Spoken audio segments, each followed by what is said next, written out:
বিধান আর তার দলবল স্বস্তিককে গাড়িতে তোলার সময় সেই মুহূর্তে গীতা এসে খুব মাথা থাকে। তখনই বড়োবাবু আর পুরো পুলিশের লোক এসে অ্যারেস্ট করে। তারপর গীতা বড়োবাবু স্বস্তিককে নিয়ে হসপিটালের ভিতরে আসে। ডাক্তার চেক করে বলে স্বস্তিক এখন ঠিক আছে, কোনো বিপদ নেই।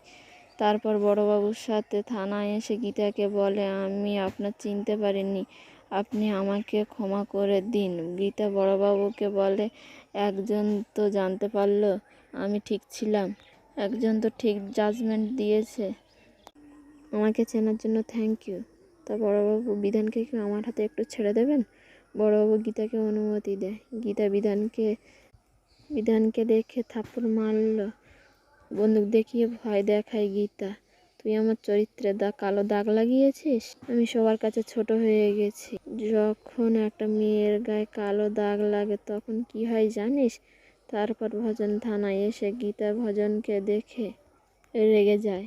তখন বলে বিধান তো সব কিছু বলে দিয়েছে, সাপও তোমাকে দেখে লজ্জা পাবে, সাপেরও একটা এথিক্স থাকে, তোমার তো তাও নেই। তাই বলে গীতা ভজনের জামার কলার ধরে ভজন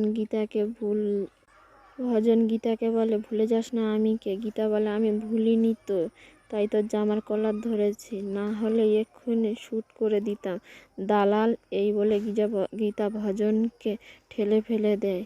ওদিকে জাগৃতি হসপিটালে এসে নার্সকে জিজ্ঞেস করে এখানে কি হয়েছিল।